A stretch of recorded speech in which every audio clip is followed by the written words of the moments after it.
ప్రభు పేరిట మీకు నా ప్రత్యేకమైన వందనాలు. వాక్యం ఏమంటుందో నిర్గమకాండం 23:25, నీ దేవుడైన యెహోవానే మీరు సేవించవలెను, అప్పుడు ఆయన మీ ఆహారమును దీవించును. ఆయనను మనం సేవించినప్పుడు ఆయన మన ఆహారాన్ని దీవిస్తాడు. ఇంకొక విషయం ఏం చెప్తున్నాడంటే, మీ మధ్య నుండి సమస్తమైన రోగములను తొలగించి వేస్తాను. రోగాలు తొలగిస్తాడంట. ఈ రోగాల గురించి మనం చూసినట్టయితే ఇదిగో చూడండి, ఇప్పుడు నేను ఎక్కడున్నానంటే వినుకొండ దగ్గర ఉన్నటువంటి కొచ్చెల్ల ప్రాంతంలో ఉన్నాను.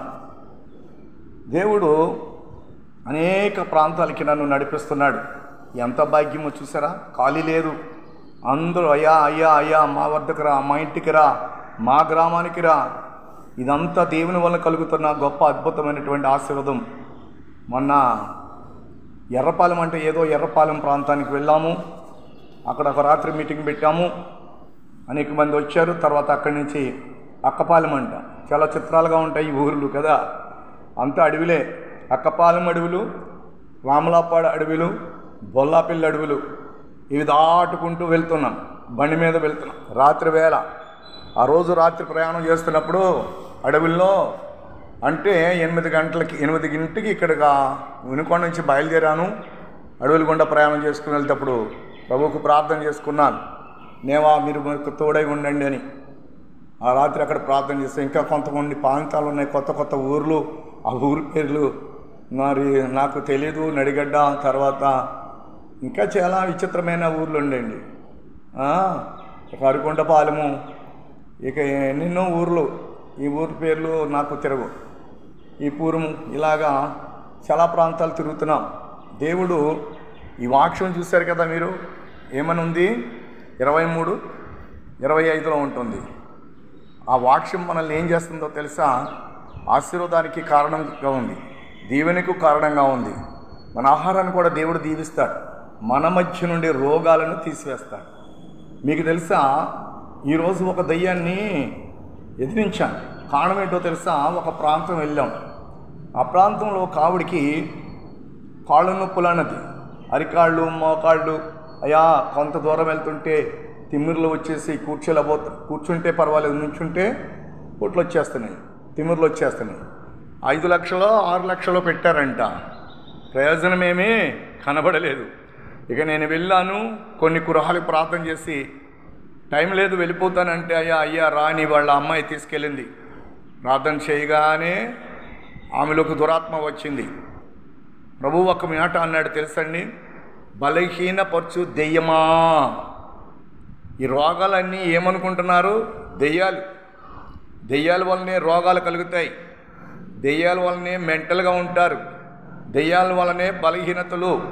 దెయ్యాల వల్లనే భార్యాభర్తలకి కలహాలు. దెయ్యాలు రకరకాలుగా ఉంటాయి. ఎన్ని దెయ్యాలని దేవుడు నా ద్వారా వెలగొడుతున్నాడు తెలుసా. అందుకే నేను ఏం గర్వించట్లేదు, కానీ అటు అధికారం ఇచ్చిన నా దేవుడికి కృతజ్ఞతాస్తుతులు. ఎంత రుణపడి ఉంటాను. దావీదంటాడు కదా, దేవా ఇంతగా నీవు నన్ను హెచ్చించడానికి నా కుటుంబము ఏపాటిది, నా బ్రతుకు ఏపాటిది ప్రభు అన్నాడు. అలాగే నేనేపాటి వాడిని. చాలా శ్రమలు వచ్చాయి. అందరూ వదిలేశారు. నా వాళ్ళే నా మీద తిరుగుబాటు చేశారు, పోరాటాలు చేశారు, చంపడానికి ప్రయత్నాలు చేశారు. ఎవరి సహాయం లేదు. ఒంటరిగానే నా ఒంటరి పరిచర్య, ఒంటరి పోరాటం. దేవుని ప్రేమ తప్ప మరి వేరే ప్రేమ నాకు ఏది దక్కదు. అయితే ఎన్నో ప్రాంతాలు, ఎన్నో దేశాలు, ఎంతమంది అండి, ఎన్ని రకాల దెయ్యాలండి, దురాత్మలండి, అపవిత్రాత్మలు, తంత్రశక్తులు, ఇంకా సర్పపు శక్తులు. సర్పపాత్మలు కూడా ఉంటాయి, మీకు తెలియవు. సర్పపాత్మ ఒక్కొక్క మనిషిలో ఉంటుంది. అవి ఉంటే భార్యాభర్తలను విడగొట్టేస్తూ ఉంటుంది. ఆడపిల్లలకి మరి ఆ పొత్తుగట్టుపు దగ్గర నొప్పి రావటం, ఆ నొప్పి కోసం డాక్టర్లు ఎన్నో మందులు వేస్తారు, తగ్గో.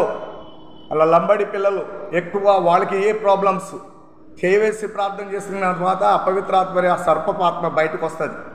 పాములాగే ఆడుతుంది. ఇంకా నమ్ముతారా? కొంతమంది సేవకులు అంటారు దెయ్యాలు లేవంటారు. వీడియోలు పెడితే మీకు తెలుస్తాయి. కాబట్టి వీడియోలు పెడితే మళ్ళీ వాళ్ళు ఫీల్ అవుతారు కదా. మరి వాళ్ళే అనుకుంటారు, అయ్యో మా వీడియో పెట్టారు ఇలా వచ్చింది అని. కొంతమంది సిగ్గుపడే ఉంటారు, కొంతమంది ధైర్యంగా సాక్ష్యం చెప్పేవారు. చూసారా, ఇందాక ప్రార్థన చేస్తే 1 గంట క్రితం ఆమెలో నుండి ఒక భయంకరమైన దురాత్మ బయటకు వచ్చింది. చూడగానే ప్రార్థన ప్రారంభించగానే కాళ్ళు మీద పడిపోయింది. దేవుడు ఎంత గొప్పోడండి! ఒక మనిషికి, ఒక మానవ మాత్రుడికి, ఒక మట్టి మనిషికి ఎంత అధికారం ఇస్తున్నాడంటే నా దేవుడు ఎంత గొప్పవాడు, ఎంతగా నన్ను ప్రేమించాడో చూడండి. పడిపోయి ఏడవడం మొదలుపెట్టి లే అయికన్నాను. లేచింది. అడిగితే అప్పుడు చెప్తుంది, పలానా చోట నుండి వచ్చాను. 6 నెలల నుంచి బాధ పెడుతుందంట. ఎన్ని నెలలు? 6 నెలల నుంచి బాధ పెడుతున్నాను అండి. ఒక్కొక్కసారి నేనే ఒక చేతితోటి ప్రార్థన చేస్తూ ఒక చేతితోటి మరలా వీడియో తీసుకుంటాను, కానీ ఇప్పుడు తీసుకోలేకపోయాను. అప్పుడు తనను విడిచిపెట్టి వెళ్ళిపోమన్నప్పుడు ఏడ్చి విలవిలలాడించి వెళ్ళిపోతున్నానని చెప్పింది. వెళ్ళిపోయేవాడుకు ప్రార్థన మానలేదు. ప్రార్థనా శక్తి గొప్పది. దేవుని బిడ్డలారా, ప్రార్థన చేయండి. మీరు ప్రార్థన చేసే అనుభవం మీలో ఉంటే ప్రతి దురాత్మ శక్తి కూడా మిమ్మల్ని చూసి భయపడతాది. ఆ అధికారం దేవుడు మనకిచ్చాడు. ప్రార్థనా ఖడ్గం, ప్రార్థనాయుధములు, మోకాళ్ళ ప్రార్థన, ఎన్ని అధికారాలు ఇచ్చాడో నా దేవుడు. ఎదటి వాడి మనస్తత్వం ఏంటో కూడా చెప్పేయగలుగుతాను. కొన్నిసార్లు వాళ్ళ మనసులో ఏమనుకుంటున్నారో అది కూడా తెలిసిపోద్ది నాకు. అందుకే ఒక్కొక్కసారి ఒక్కొక్క ఇంటికి వెళ్ళను, వాళ్ళతో ఎక్కువగా ఉండను. కాబట్టి ఇలాంటి వరాలు అదే కాదు, భూమి కింద ఏమేమి లోపం ఉన్నదో, ఆ ఇంట్లో భూమి కింద ఏ దోషం ఉందో ఇవి కూడా చెప్పినప్పుడు అవి చెప్పగలగటం, అవి నిజంగానే జరగటం, ఇవన్నీ కూడా చాలా వరాలు ఇచ్చాడు ప్రభు. కానీ ఇంత డబ్బు ఇవ్వండి, అంత డబ్బు ఇవ్వండి అస్సలు అడగను. ప్రభు నాకు నేర్పింది ఏంటో తెలుసా? ఉచితంగా కష్టపడు, ఉచితంగా నేనే నిన్ను పోషిస్తాను. నేటి వరకు నా ప్రభువు పోషిస్తున్నాడు. నేను దేవుని యందు అనేక ప్రాంతాలు తిరుగుతున్నాను. ఎన్ని ప్రాంతాలు తెలుసా? కొత్త ప్రాంతాలు, మారుమూల ప్రాంతాలు, భయంకరమైన కొండలు, భయంకరమైన అరణ్యాలు, ఎంతోమంది రకరకాల మనస్తత్వం కలిగిన మనుషులు చూస్తున్నాను. రకరకాల వేషాలు ఉన్నటువంటి దెయ్యాలు కూడా చూస్తున్నాను. ఒక్కొక్క దెయ్యం చాలా చిత్రంగా ప్రవర్తిస్తూ ఉంటుంది. కొన్నిసార్లు సంటి పిల్లలు కిసరబట్టి ఏడ్చి పసిపిల్లలను కూడా ఏడిపిస్తాయండి పనికిమాలి దెయ్యాలు. ఆ దెయ్యాలనే మళ్ళీ పూజిస్తూ ఉంటారు. దేవుడెవరో తెలియక, కాస్త దేవుడెవరో తెలిసి కూడా వాటి దగ్గరికి వెళ్తూనే ఉంటారు. నేను అనుకుంటాను, దేవుడా వీటన్నిటిని ఎప్పుడు అంతం చేస్తావు ప్రభు అనుకుంటాను. తప్పదు కదా మరి. ప్రభు యొక్క 2వ రాకడ రావాలి. ఆయన 3వ రాకడలో మొత్తం అన్నిటిని అంతము చేస్తాడు. ప్రజలారా, ప్రార్థన చేయండి, చాలా ప్రార్థన చేయాలి, మెలకుగా ఉండండి. ప్రార్థన శక్తి గొప్పది. నీవు మోకరించి ప్రార్థన చేస్తూ ఉంటే నీకు దేవుడు తలాంతులు ఇస్తాడు, వరాలు ఇస్తాడు. అవి మనము ప్రజలకి ఎంతో ఉపయోగపడే వారిగా అవుతాం. మన కోసం మనం బ్రతకటం గొప్ప కాదు, దేవుని కోసం బ్రతకాలి. ఆయన ఇచ్చినటువంటి వరాలను తీసుకుని వెళ్ళి ప్రజలకు ఉపయోగపడేటట్లు మనము సహకరించాలి. అర్థమైందా? ప్రభువు ఈరోజు ఇంచుమించు ఎన్ని కుటుంబాలో తెలుసా, ఎన్ని దురాత్మలో తెలుసా, అనేక రకాల రోగాలు, అనేక రకాల జబ్బులు, భార్యాభర్తల మధ్య కలహాలు, భార్యాభర్తల మధ్య సమాధానం లేని పరిస్థితి. కొన్ని దెయ్యాలు మాట్లాడతాయి, కొన్ని మాట్లాడవు. అవి కూడా సీక్రెట్గా ఉంటాయి. వాటిని కూడా నేను అర్థం చేసుకుంటాను. ఆ అధికారం ఇచ్చిన నా తండ్రి అయిన దేవుడైన యెహోవా తన ప్రియకుమారుడైన యేసు ప్రభు వారికి, పరిశుద్ధాత్మ దేవునికి నేను చాలా రుణపడి ఉన్నాను. దేవుడు నాకు చాలా మేలు చేస్తున్నాడు. కృపగల దేవుడు సదాకాలం తోడై ఉన్నాడు. ఇది రాకడ కాలము. జాగ్రత్త, మెలకుగా ఉండి ప్రార్థన చేయండి, పట్టుదలతో ప్రార్థన చేయండి. సమయాన్ని వ్యర్థముగా పోనీయవద్దు.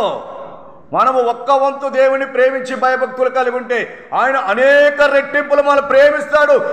ఈ లోకములో విలువైనది పవిత్రమైనది ఏమిటి అంటే జీవముగల దేవుని కుమారుడైన యేసు ప్రభువారి యొక్క ప్రేమ. ఆమేన్.